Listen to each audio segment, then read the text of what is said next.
Hi hello friends, എല്ലാവർക്കും my ഫ്രോക്സിലേക്ക് സ്വാഗതം. ഇന്ന് നമ്മളൊരു പാൻറ്റിൻ്റെ വീഡിയോ ആണ് ചെയ്യുന്നത്. പാൻറ് എന്ന് പറയുമ്പോൾ ഒരു സ്ട്രെയിറ്റ് പലാസോ പാൻറ്റിൻ്റെ വീഡിയോ ആണ് ചെയ്യുന്നത്. വളരെ ഈസിയായി ഒരു 10 മിനിറ്റിനുള്ളിൽ നമുക്ക് തയ്ച്ചെടുക്കാൻ പറ്റുന്ന തരത്തിലുള്ള ഒരു വീഡിയോ ആണ്. അപ്പോൾ നിങ്ങൾ വീഡിയോ സ്കിപ്പ് ചെയ്യാതെ അവസാനം വരെയും കാണുക.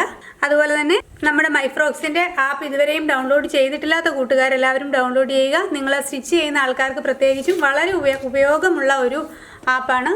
അപ്പോൾ നമുക്കിനി വീഡിയോയിലേക്ക് കിടക്കാം.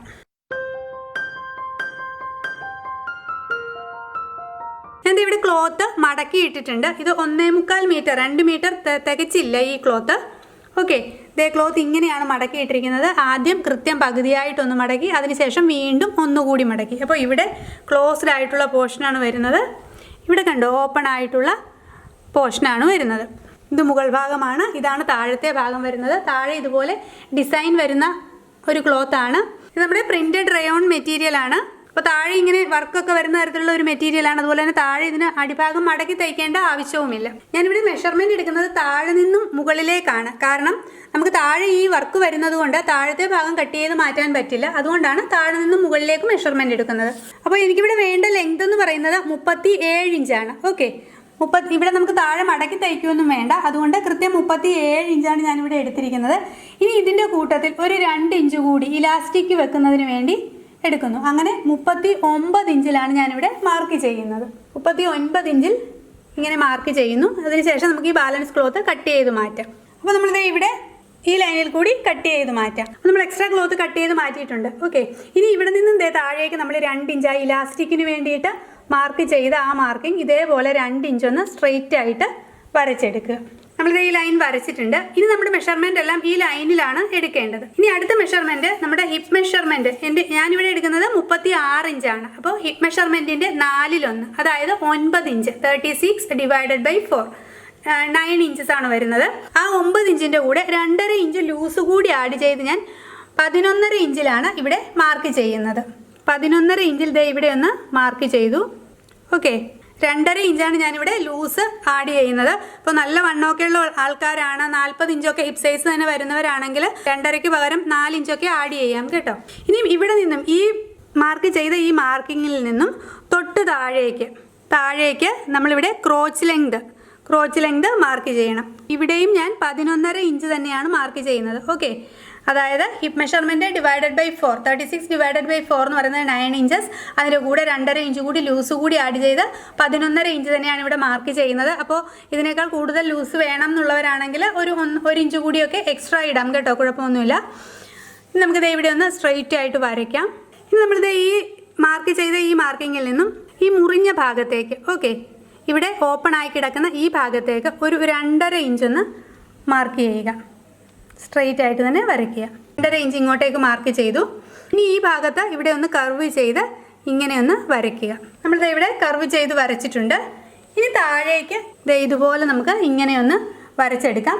അപ്പോൾ ശ്രദ്ധിച്ചോണം, ഈ താഴത്തെ ഭാഗം നിങ്ങൾ കുറച്ചുകൂടി വീതിയുള്ള തുണിയാണ് യൂസ് ചെയ്യുന്നതെങ്കിൽ, സ്ട്രെയിറ്റ് പലാസോ ആണ് തയ്ക്കുന്നതെങ്കിൽ ഇവിടെ അധികം വീതി പാടില്ല. നമ്മളിവിടെ എടുത്തത് ഈ ലെങ്ത്, അതായത് ഈ ക്രോച്ച് ഏരിയ ഈ ഭാഗത്തെ ഈ ലെങ്ത് വന്നല്ലോ.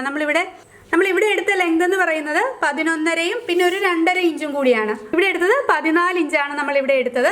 അപ്പോൾ ഈ 14 ഇഞ്ചിനേക്കാൾ ഒരു 3 ഇഞ്ചൊക്കെ മാക്സിമം, 3-4 ഇഞ്ചൊക്കെ മാക്സിമം താഴത്തെ വീതി കൂടിയാൽ മതി. ഒത്തിരി വീതി കൂടി കഴിഞ്ഞാൽ വൃത്തികേടായിരിക്കും. ഓക്കെ, അപ്പോൾ ഈ ഭാഗത്ത് നിന്നും താഴേക്ക് നമ്മളിങ്ങനെ ഒന്ന് ഈ പോർഷനിൽ നിന്നും ഇതുപോലെ താഴത്തേക്ക് നമുക്ക് കട്ട് ചെയ്തെടുക്കാം. ഈ വരച്ചിരിക്കുന്നത് പോലെ തന്നെ ഇവിടം വരെയും വന്ന് ഇങ്ങനെ കട്ട് ചെയ്ത് നിർത്താം. നമ്മളിത് ഈ പോർഷൻ ഇവിടെ ഇങ്ങനെ കട്ട് ചെയ്ത് മാറ്റിയിട്ടുണ്ട്. ഓക്കെ, നമുക്കിത് വിടർത്തിയെടുക്കാം. കണ്ടോ, ഇങ്ങനെയാണ്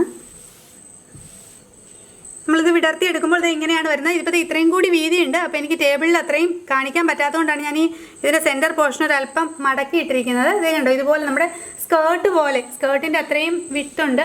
സ്ട്രെയിറ്റ് പലാസോ ആണെങ്കിൽ കൂടി ഇങ്ങനെ കിട്ടും. ഇനി നമ്മൾ ചെയ്യേണ്ടത് ഈ ഭാഗം, ഈ ക്രോച്ച് ലെങ്ത് ഇവിടെ ഇങ്ങനെ സ്റ്റിച്ച് ചെയ്യുക. അതേപോലെ തന്നെ ഈ ഭാഗവും ഇങ്ങനെ സ്റ്റിച്ച് ചെയ്യുക, ഡബിൾ സ്റ്റിച്ച് കൊടുക്കുക. നമ്മളത് ഇവിടെ ഈ ക്രോച്ച് ഏരിയ ഇവിടെ സ്റ്റിച്ച് ചെയ്തിട്ടുണ്ട്. ഇതുപോലെ തന്നെ ഈ ഭാഗവും സ്റ്റിച്ച് ചെയ്തിട്ടുണ്ട്, ഡബിൾ സ്റ്റിച്ച് കൊടുത്തിട്ടുണ്ട്. അത് ശ്രദ്ധിക്കുക. ഓക്കെ, അപ്പോൾ ഇത് ഇങ്ങനെ ഒരു സ്കേർട്ടിൻ്റെ രൂപത്തിലാണ് ഇപ്പോൾ ഇരിക്കുന്നത്. ഇനി നമ്മളിത് ഇതിനെ ഇങ്ങനെ എടുക്കുക. കണ്ടോ, ഇങ്ങനെ എടുക്കുമ്പോൾ ഈ സ്റ്റിച്ചും ഒരേപോലെയായി ഇവിടെയായി. ഇനി നമ്മൾ ചെയ്യേണ്ടത് താഴത്തെ ഭാഗം താഴെ ഈ 2 സ്റ്റിച്ച് കൊടുത്തിട്ടില്ലേ, ഈ താഴത്തെ സ്റ്റിച്ച് വരുന്ന ഈ ഭാഗം ഒരുപോലെ പിടിച്ചിട്ട് ഈ താഴത്തോട്ട് ഇങ്ങനെ സ്റ്റിച്ച് ചെയ്യുക. നമ്മളൊരു അരയിഞ്ച് ഗ്യാപ്പിൽ സ്റ്റിച്ച് ചെയ്താൽ മതി. ഇങ്ങനെ സ്റ്റിച്ച് ചെയ്തിട്ട് ഇവിടെ വന്നിട്ട് ഇവിടെ ഇങ്ങനെ സ്റ്റിച്ച് ചെയ്യുക. ഇവിടെ സ്റ്റിച്ച് ചെയ്യുമ്പോൾ ഇതിൻ്റെ ഒരു സ്റ്റിച്ച് ഇങ്ങോട്ടേക്കും ഒരു സ്റ്റിച്ച് ഇങ്ങോട്ടേക്കും ഓപ്പോസിറ്റ് സൈഡിലിരിക്കാൻ ശ്രദ്ധിക്കുക കേട്ടോ. നമ്മൾ സ്റ്റിച്ച് ചെയ്യുമ്പോൾ ഇടുമ്പോൾ അല്ലെങ്കിൽ ഒരു ബുദ്ധിമുട്ട് വരും. ഇങ്ങനെയാണ് സ്റ്റിച്ച് ചെയ്യേണ്ടത് കൃത്യമായിട്ട്. ഇങ്ങനെ സ്റ്റിച്ച് ചെയ്ത് ഇതിൻ്റെ താഴെ വരെയും ഇവിടെ വരെയും സ്റ്റിച്ച് ചെയ്തെടുക്കുക. നമ്മളിത് ഈ പോർഷൻ തയ്ച്ചിട്ടുണ്ട്. കാലിൻ്റെ ഈ ഭാഗത്ത് ഡബിൾ സ്റ്റിച്ച് കൊടുത്ത് സ്റ്റിച്ച് ചെയ്തിട്ടുണ്ട് കണ്ടോ. ഇവിടെയും ഡബിൾ സ്റ്റിച്ച് കൊടുത്ത് സ്റ്റിച്ച് ചെയ്തില്ലെങ്കിൽ ഇവിടെ നമുക്ക് വിട്ടുപോകാൻ സാധ്യതയുണ്ട്, തുന്നൽ അഴിഞ്ഞു പോകും. ഇനിയും ഇതിന് ശേഷം ഏറ്റവും സിമ്പിളായിട്ട് പലാസോ തയ്ക്കുന്ന ഒരു മെത്തേഡാണിത് കേട്ടോ. അപ്പോൾ ഇതിന് ശേഷം നമ്മൾ മുകളിൽ നമ്മൾ 2 ഇഞ്ച് ആദ്യമേ കൊടുത്തിരുന്നു ഇലാസ്റ്റിക് വെക്കാനാണെന്ന് പറഞ്ഞിട്ട്. ഓക്കെ, ഞാൻ ഇവിടെ ഒരു നോച്ച് കൊടുത്തിരുന്നു, നമ്മളിവിടെ വരച്ചിരുന്നു, നിങ്ങൾക്ക് അറിയാമല്ലോ, ഓർമ്മയുണ്ടല്ലോ. അപ്പോൾ ആ ഭാഗം ഇവിടെ ആദ്യം ഒരു ചെറിയ ഫോൾഡ് കൊടുക്കുക. അതിന് ശേഷം വലുതായിട്ട് ഇങ്ങനെ ഫോൾഡ് ചെയ്യുക. നമ്മൾ ഈ വരച്ചിരിക്കുന്ന അത്രയും വീതിക്ക്.